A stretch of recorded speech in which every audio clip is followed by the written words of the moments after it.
Under starters orders. Racing and Sweet Bottom Star and Trinidad Dreamer are a little slow to go. But as they come off the shoot and on to the main course, Stratford Lad is prominent. Coming across from the outside, Cottage Cove between horses. High Tide Effectivo is pulling absolutely double along the rails. In the middle of the roan horse, the red is with Intent. Anscar is in tight quarters. On the outside comes Northwestern. Igazoo races in tight quarters. Anscar having trouble going around the paddock bench. Long time was having to really take a hold as they did the opening quarter in 26 flat. They journey down the backstretch, 5 to run, and it is High Tide on the inside and Cottage Cove on the outside. Then comes Wild Orchid cruising along in third. Stratford Lad is fourth, Effectivo fifth. Then comes Igazoo next with Intent. Then on the inside, Ascar still having a lot of trouble. Northwestern has one beaten, the two beaten. These are Devil's Candy and Trinidad Dreamer sees them all the opening half in 50-1. They get over the hill, the rhythm quickens. The boys begin to boogie now, and High Tide still the leader. He's going to be pressed now by Wild Orchid, who's going to come to ask a question.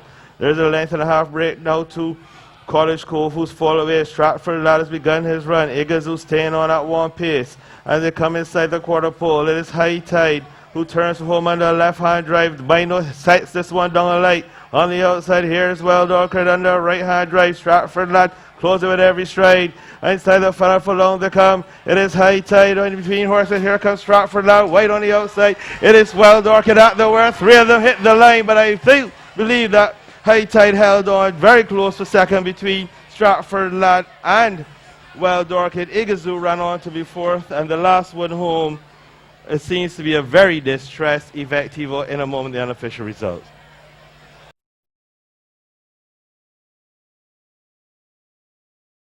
Kia Motors race on the way. The amateur riders, they're off and running. Stag Hunters quickly into stride from towards the outside against the rail. That one traveling nicely. Is the other Richardine horse, Zetabike towards the outside. Tuckband shows speed, and coming between horses is Kibu as they race down towards the 4-furlong pole. Kibu finds tremendous racing room on the inside and goes up and picks it up. So to pass the 4-furlong pole on the inside, Kibu opens up before the jockey's lost his stirrups. He's just trying to get the feet back in the air, and he continues to lead by 2 lengths.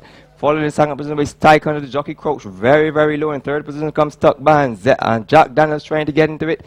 The back marker at this stage is Rocky's Drift. Just in front of that one is Zetabite as they race towards the 3-furlong pole.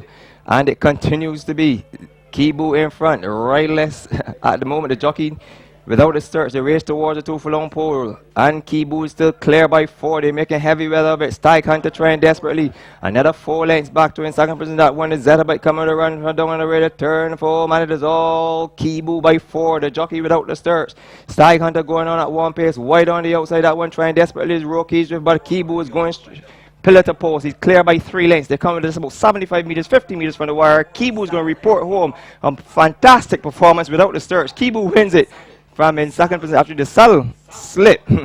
And in third position, that one would have been the number 1 horse, Zetabite Rather Corker, and probably Richard Dean would have collected the 4th spot with horse number 2, Rocky's Drift. In a moment, I'll have a recap for you.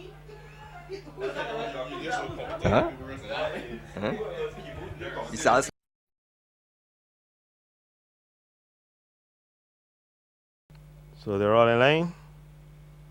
And the stars orders, Racing and Red October broke very quickly on the inside, also showing lots of speed is Miss Storm.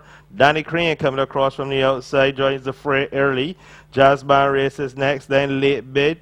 Legally Blonde is between horses on the outside, the Lyrical Fox, Forest Fire, Ocean Storm, and the last one is Secret of Success as they hit the far turn and race up the hill towards the 3-furlong marker.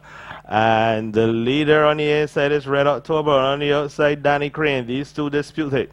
They're a length and a half clear of Miss Storm. Down the inside, we find Jazz Band making a good run. Coming with a run from the back of the field, here comes Late Bid, the opening quarter in 24-3. As they come in towards the mile pole, and it is Danny Crane who sticks his nose in front. On the inside, Red October, Miss Storm is there. Late bid coming to close. The Lyrical Fox trying to find a scene to run through, and they're homeward bound. And it's Danny Crane in the middle of the course. Wide on the outside, here is Late Bid to ask a question. It is Danny Crane on the outside. Late Bid picking him up and putting him down. It's Danny Crane and Late Bid. Danny Crane from Late Bid. Late Bid with one last desperate surge. Doesn't get there. Danny Crane holds on to win from Late Bid. Ocean Storm, Miss Storm, the Lyrical Fox. Then Secret of Success, Forest Fire. And the last one home was Legally Blonde. In a moment, the unofficial result.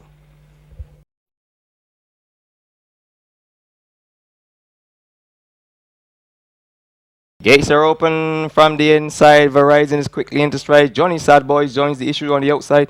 And even further wide on the outside is Domineering, screaming, coming across to join him is Boo. Right behind him is Right Move. That's the top five. They're followed by Jesse James on the inside is Indian Soul. Lord Blackadder being scrubbed along. On the outside of that one is Glistening. The back marker of the stage is Verdun. Just about 5 lengths covers the entire field as they race towards the 3 furlong pole. On the inside, it is Verizon. In between horses, Domineering. On the one on the outside, traveling nicely. Boo being relegated to that 3rd position. 4th on the inside. Indian Soul is creep right up to them. Jesse James continues to travel nicely. Lord Blackadder trying to get into it. Glistened is on the pressure as they race towards the 2 furlong pole. It is Verizon and Antonio Purse. They are statuesque in the saddle. On the outside is Domineering. Indian Soul trying to get into it. They have a wonderful horse race as they're very much on the approach towards the home turn. Verizon flanked on the left hand side by tremendous pressure. Johnny Sad Boys in between the horses. Domineering not going on wide on the outside is Indian Soul. Here comes Verdun with a wonderful run. We have a tremendous horse race. It is Johnny Sad Boy and Verizon. Johnny Sad Boy and Verizon. Indian Soul is a beaten horse. Lord Blackadder appears on the outside, but it's Johnny Sad Boy. They're coming towards the line. Johnny Sad Boy holds on for the victory. And the inside would have been Indian Soul. Then there's Verizon. Lord Blackadder runs a blinder. Boom. Disappointed again. Glistening. Jesse James. Domineering even more disappointing. Verdun. And on the inside, that one is a Right Move. Made no move. In a moment, I'll have a recap for you.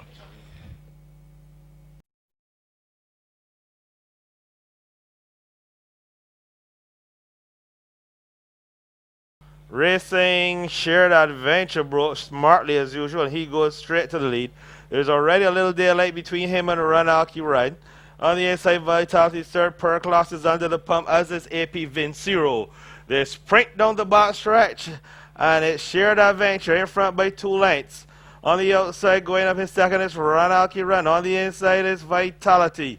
AP Vincero is being niggled at to get closer, so too is per class. The opening quarter in 24-1. A Shared Adventure in front by a length and a half. From on the outside, Ranaki Run. Jonathan Grant has this one satellite. On the inside, Vitality is under the pump. Here, P. Vincero has found his best stride. Per class not going on today as they come inside the quarter pole. The opening half in 45-3, and there are no more turns. And Shared Adventure has the lead. On the outside, here comes Vitality. Wait her out. Ranaki Run, but Shared Adventure, it starts to dash away. Opens up by 3, by 4. Ease down, bottoms up. Shared Adventure in a romp.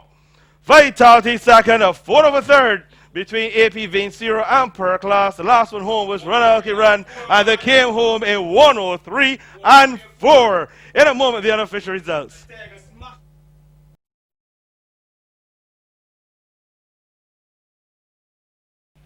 And we're just waiting for the light is flashing. They're off and running. Never Say Never got a flyer, as well as who's calling in between horses is Tiny Tot. 4th on the outside is Midnight Express, and coming across from the outside is Tinga Mary Slew. Chachapoya races in the 7th position, being relegated. Against the rail comes the Milkmaid. Grenadillas on the outside, followed by Dippin' Money, Tactical Remark, and the back mark at the stage is Muddler, and that is just about 10 lengths separate the entire field. As they race up towards the 3 furlong pole, on the inside is Never Say Never. Will Jarrell Beckles clear by 2. In second position is Tiny Tot with Antonio Perch, followed by Midnight Express, Anderson, Tom Trotman. Racing on the outside is Ronaldo Combashi is Tinga Mary Slew in 4th, relegated in the 5th position. That one is Who's Calling Antonio Swagger Whitehall. Chachapoy is trying to get into it, as well as the Milkmaid. They race back towards the 2 furlong pole, and Never Say Never begins to shorten repeatedly. On the outside, Tiny Talk comes up on point. Here comes over the run between horses is Midnight Express. They turn for home. We have a wonderful horse race home, and it is on the middle of the track. It is Midnight Express against the rail. That one is Milkmaid who slips through and picks it up. It is the Milkmaid. Opens off by a length and a half. 1-3-3, and Jalon Sam is the Milkmaid. Clear by 2. Dipping in Money coming on the inside for second. The Milkmaid wins it by 2. From on the inside, Dipping in Money. Then comes Grenadilla around a blinder. Midnight Express is followed home by Never Say Never, followed by Who's Calling, Chachapoya, Mudlark, Tiny Tot, Faded Badly, Tactical Remark, Never Seen, and drawn 12, finished 12 is Ting a Mary Slew. In a moment, I'll have a recap for you.